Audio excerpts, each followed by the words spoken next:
Podcast, episódio 51. Ultrapassamos o episódio 50, já estamos no 51. E continuamos com a nossa série mega especial, Portaria 1467, capítulo 3. E hoje vamos falar do artigo 9º e 10º desse capítulo. No episódio anterior, nós falamos de alguns temas que vamos aprofundar agora nesse episódio. E para falar desse tema, continuar na verdade, eu continuo com Éder Moraes, o nosso convidado que possui o ranking de maior participação aqui.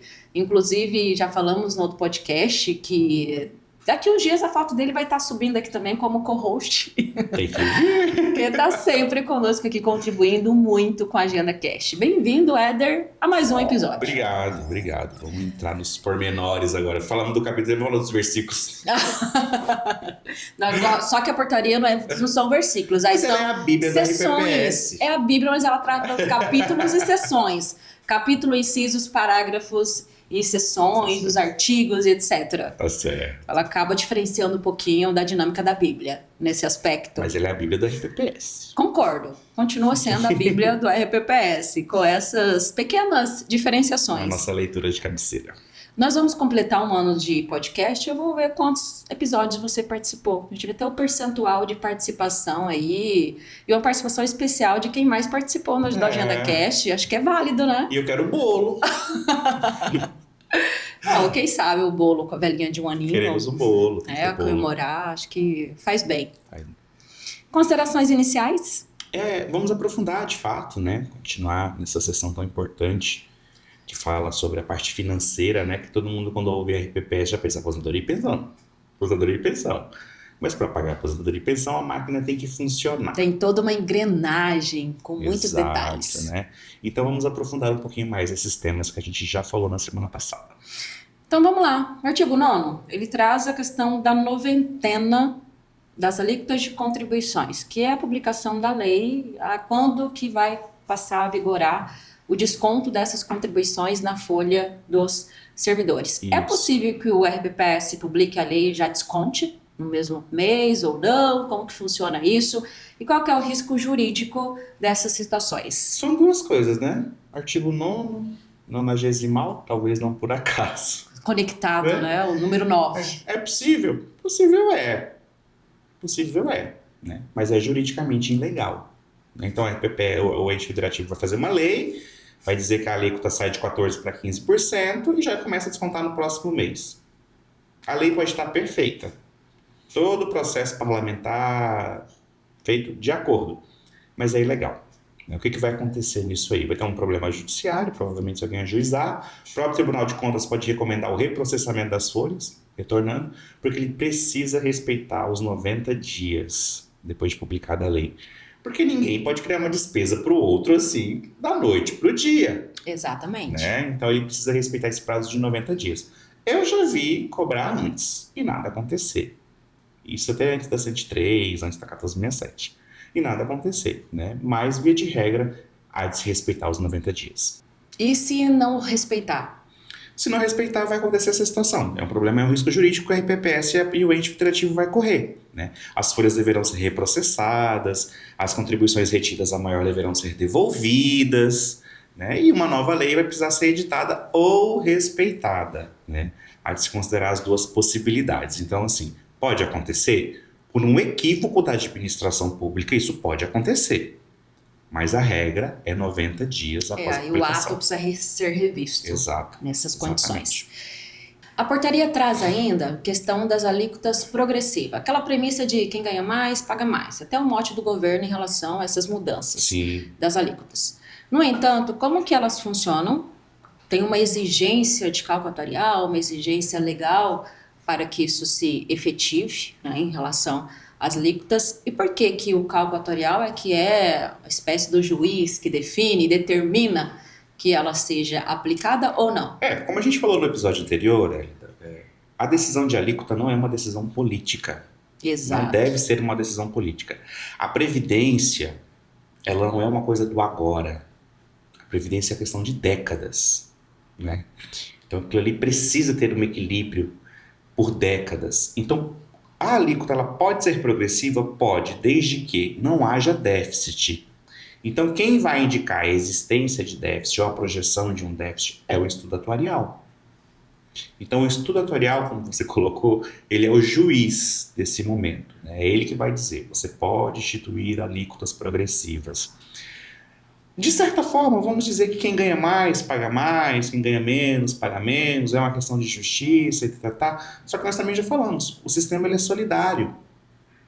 Quando há uma solidariedade, não há a possibilidade, vamos assim dizer, de eu colocar uma progressividade, né? Somente no momento que eu estou equacionado que a solidariedade admitirá uma progressividade. Então, como eu disse, o juiz é de fato o cálculo atuarial, nós colocamos, a previdência ela não é um ato político, é um ato técnico e que tem que perdurar por décadas, porque senão o regime não se sustenta, se colapsa e fica muito pior do que está para todos, né? Não é uma coisa de curto prazo. E sempre é o estudo atuarial que vai permitir ou não que seja estudada a adoção de tabelas de contribuições progressivas em cima disso, né? Então elas vão variar aí de acordo com as faixas salariais. Inclusive a União tem uma alíquota progressiva, né?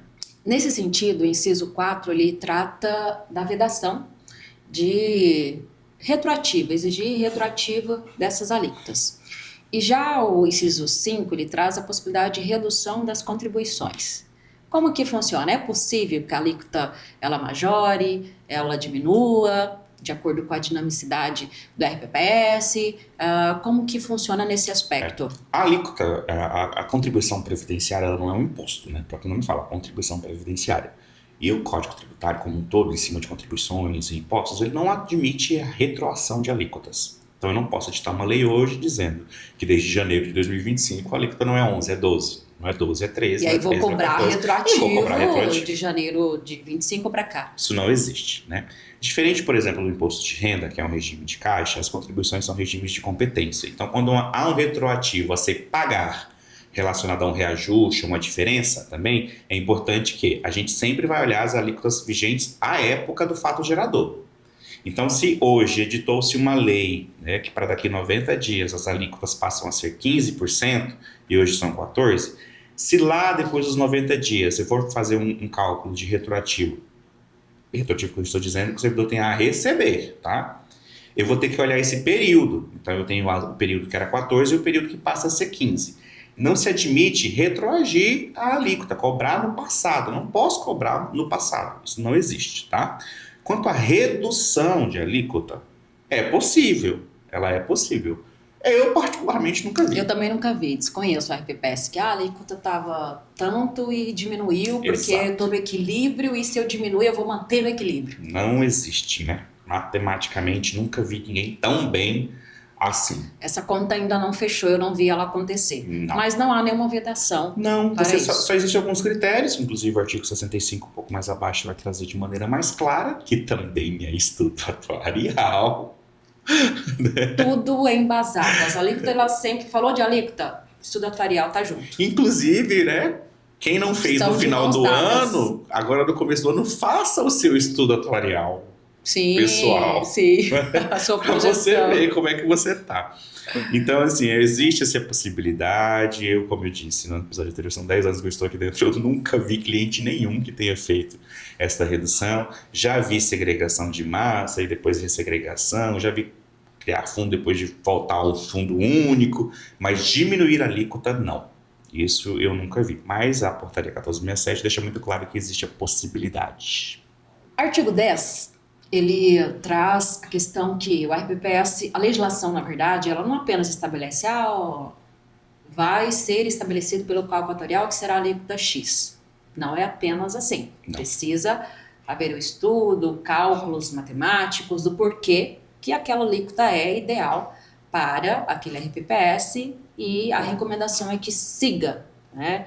E aí a legislação é que vai estabelecer a alíquota que foi definida pelo cálculo, para que ela seja aplicada. Qual é a importância dessa transparência, que o estudo traga todo esse mapeamento, essa justificativa, levantamento dos números, né, das reservas matemáticas e de tudo que o cálculo estabelece para o gestor previdenciário e para o servidor? A gente até comentou lá no episódio anterior, né? A lei, ela deixa clara, a portaria deixa claro que precisa estar previsto na lei. Não admite-se dizer que a alíquota será o que O que foi, o cálculo o que estabelecer. apontar no cálculo. Primeiro, por quê? Vamos, assim, colocar uma pergunta, não é nem para o RPPS agora, é para o servidor. Você, servidor, quantos estudos atuariais do seu RPPS você viu? Nenhum. A grande maioria. Acho que vai ser uma exceção aqueles servidores que já tenham visto. RPPS. Ou que tenha tido a curiosidade, né, de entrar para ver e tal. RPPS. Publicou seu estudo atuarial aonde? O estudo atuarial, ele não é uma coisa que você consegue abrir, qualquer pessoa ler e entender. Ele é feito anualmente, então todos os anos eu vou ter uma alíquota diferente. Pelo Progestão, exige-se a emissão de um relatório que traz uma gestão atuarial. E aí sim a linguagem dele um pouco mais simples, que não seja apenas uma cópia, técnica. Um Ctrl+C, Ctrl+V do cálculo, mas é um relatório de forma com que a pessoa leia e consiga entender um pouco mais. E aí isso é publicado. Então isso sim fica aberto ali para que os servidores tenham acesso. E a alteração e a redução da alíquota precisa ser aprovada no parlamento. Então eu deixar aqui, isso vai ficar a critério de estudo atuarial que é publicado anualmente, traz uma volatilidade, uma imprevisibilidade e uma dificuldade na fiscalização. Então os conselhos precisam ter as informações claras, concisas, objetivas, de maneira que ele não se confunda no ato da fiscalização. Então, por isso, a portaria preza tanto pela transparência para com o servidor, para com o RPPS, no que tange as alíquotas de contribuição previdenciária. Sim, é de extrema importância, essa transparência e que tenha essa visibilidade, digamos assim. E para o gestor, até colocou no episódio anterior um pouco da questão das responsabilizações. Exato. Então, a questão de a alíquota ela foi definida por lei e deixou de haver os repasses e deixou de haver aí essa regularidade da RPPS, haverá as responsabilizações. Com certeza. Da mesma forma que os tribunais acabam penalizando os gestores que não fazem a transmissão das informações que são exigidas para controle das contas de pessoal, de concessão, a Secretaria da Previdência também está em cima. Né? Tanto é que as leis precisam ser remetidas à Secretaria da Previdência, precisam ser aprovadas pela Secretaria da Previdência.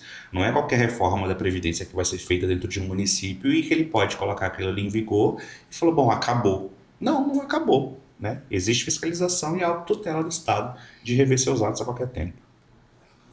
Caminhando para o fim do nosso podcast de hoje, acho que ficou um pouco mais leve, mas detalhamos um pouquinho mais do que nós falamos no episódio anterior. Você pode ver que os assuntos são praticamente os mesmos, no entanto, um de forma um pouco mais macro e outra um pouco mais aprofundada. É porque é muito importante a gente fazer uma conexão, né, entre o texto que traz a portaria de uma maneira mais técnica ali e uma aplicação, né? Porque a gente aprende mais fazendo do que só lendo, ouvindo, né? Prática, né? Fazendo que a gente aprende. A questão de usar os sentidos para que absorva melhor os temas. E aí, quando nós falamos em déficit, o artigo 10, inciso 13, ele traz a necessidade de um detalhamento maior da competência início e fim dos valores estimados. Como que esse detalhamento ele auxilia para que o ente federativo não deixe de repassar as parcelas de amortização, tal, dos repasses dessas contribuições? É uma infinidade de informação. Né? Vamos trazer para a nossa vida cotidiana de novo. Você não anota na sua agendinha lá? Comprei na revistinha, né? Antigamente a gente comprava na revistinha, né? Marcava lá na Hermes, marcava lá, vai chegar tal dia. Resgatou Hermes. Vai chegar tal dia, eu devo a Maria. Então, assim, aquele cronograma te impede que você esqueça de pagar. Da mesma forma que quem tem para receber faz o seu cronograma, que vai impedir que esqueça de te cobrar. Olha, eu acho que hoje com a tecnologia esse esquecimento fica melhor programado, porque vem a notificação ali no celular, com certeza, no aplicativo Todolist e outros que você pode utilizar com os alarmes e os alertas. Então, assim, esse cronograma é exatamente para isso, para alimentar a tecnologia que vai nos auxiliar na cobrança. Exato. Né? Então, esse cronograma ele tem início, fim, os valores estimados, os índices que serão utilizados em possíveis correções inflacionárias, juros, multas, amortizações, tudo nesse sentido. Para que o gestor que vai fazer o pagamento não se perca no seu cronograma de pagamento, consiga fazer corretamente seus empenhos e liquidações, né? E para quem está recebendo e quem fiscaliza, como os conselhos, os tribunais de contas e o próprio RPPS, tenha um controle também do que ele tem a receber. Isso que ele recebeu está dentro do que foi combinado, porque o combinado não é caro, né? Então, essa seção, essa parte da portaria 1467, ela prima pela transparência, né, do acordo firmado entre o RPPS e o ente federativo. Eu volto a dizer, é muito engraçada essa relação, porque assim, o ente federativo ele é o dono do RPPS, ele tem todo o poder, né, sobre o RPPS. E ao mesmo tempo, em algumas posições, ele precisa ser submisso ao RPPS. Até porque a gente coloca assim, muitos gestores brigam entre si, mas essa dívida não é do meu governo, essa dívida não é do passado, é do passado. E por que eu tenho que ser responsável? E a minha gestão está sendo engessada, né, inviabilizada por conta de Peguei um rombo de X valores, agora eu preciso regularizar. Exatamente, porque o responsável é o ente federativo. Né? Então essa relação, esse morde-a-sopra, né, esse Tom e Jerry, é assim e vai continuar assim. Então, quando a portaria traz esses critérios desse cronograma, é exatamente para trazer uma previsibilidade e uma facilidade na gestão do controle e na fiscalização dos repasses realizados. Nesse ponto que você colocou do ente federativo, às vezes, ser submisso à RPPS, e aí veio exatamente o que acontece em muitos RPPs, a questão do monitoramento, gestão e até validação dos repasses de valores. Porque acontece muito dos órgãos, né, ente federativo, ele apenas mandar assim, aquele valor global para a conta da RPPS. E aí a RPPS, a maioria deles, ou grande parte, podemos colocar assim, não tem uma ferramenta de gestão para que ele valide que aqueles valores são de fato os devidos que foram repassados. E mais, se ultrapassou a data do repasse, porque tem a previsão disso, exato, cobrar juros, multa, que é o que nós falamos, inclusive da importância no episódio anterior. Defasagem artificial. Exato, e aí o RPPS acaba recebendo aqueles valores, ele não monitora, ele não valida, não individualiza, porque há a previsão legal da individualização dessas contribuições, tem que estar disponível. extrato e etc. E aí acaba que, além do repasse não ser o repasse real, deveria acontecer, o RPPS não tem condições de disponibilizar aquilo para o servidor. E quando a gente são fala os extratos individualizados. Que o repasse não é real, as pessoas podem até já associar aquilo, tipo assim, tá falando que o ente está passando menos do que deve. Não. Pode ser que ele esteja passando mais do que deve. Sim. O que a gente está falando é sobre o real. Ou às vezes o servidor está contribuindo, ele acha que está contribuindo sobre tudo que ele recebe, não, tem parcelas que ele não está contribuindo de maneira equivocada, né? Então é muito importante que o RPPS detenha mecanismos de controle, sistema e acesso aos dados de folha de pagamento do ente federativo, só que esse acesso aos dados não é com as parametrizações que o ente utiliza, é com as parametrizações que a Previdência as produções legais, coloca. Que a legislação Exato, estabelece. Que básico que está ali, porque a gente sabe que folha de ativo é uma coisa. Lá a gente tem contratado, comissionado, estagiário, vários outros. Seletistas, estatutários, todo mundo rodando no mesmo sistema com diversas parametrizações. Ao RPPS cabe a gestão do quê? Do estatutário ali, do dele. Então, as parametrizações do que incide e não incide, o RPPS tem que ser parceiro do ente federativo. E a gente até coloca a questão de submissão quando está devendo, mas é uma questão de controle. Né, de controle. Hoje nós temos um problema que a gente brinca muito, vai chegar agora, né, o ajuste anual do imposto de renda, né? Você fala com a Receita Federal assim, eu te devo, quero te pagar, quanto que é? Aí a Receita fala para você, calcula. Aí você fala, não, me fala logo quanto que é. Não, calcula e me paga. Você vai, calcula, dá para a Receita fala, tá errado, mas é mais. Aí pode entrar na malha fina e vários outros... Então, assim, reflexos. Esses mecanismos de controle são importantíssimos para saber se de fato o que está sendo repassado é o que deve ser repassado, seja maior ou seja menor, se existe a necessidade de recomposição inflacionária, se existe a necessidade de incidência de juros de multa, se vai entrar um parcelamento, se vai entrar... Que o parcelamento é uma coisa pior. Por quê? Até o próprio INSS tem uma deficiência. As prefeituras faziam parcelamentos do INSS ou no próprio RPPS e falavam assim, quanto que eu te devo? 10 milhões. Parcela em 10 parcelas de 1 milhão. Tá, mas quem eram as pessoas que estavam embutidas, né, envolvidas ali naquelas parcelas? De quem que era que você devia? Então todo mundo naquele bolo, quanto que era de cada um? Ninguém sabe, ninguém viu. Então, assim, esse cronograma, essa previsibilidade, ela sucede um controle austero. E aí a questão da RPPS ser protagonista. Sei. E ter a gestão ativa e ele colocar na mesa, você tem que me repassar X, Y, Z. O RPPS dizer o que precisa ser repassado. Eu emitir os boletos, as guias, ele ter o controle, ele colocar na mesa, como eu falei, o que precisa ser repassado. Porque acontece que o órgão que apura, ele mesmo faz o repasse, o RPPS não monitora e ele fica na gestão passiva. E não tem espaço para o contraditório. Dessa situação de que são as contribuições que o RPPS precisa arrecadar para ele poder conceder os benefícios. Se ele está arrecadando a menor ou a maior, tem um problema que precisa ser resolvido. E aí nessa questão sistêmica, importante colocar, nós temos software que faz toda essa gestão, que calcula os juros, multa, emite as guias, emite extrato, enfim, a gestão completa da arrecadação dessas contribuições. Sim.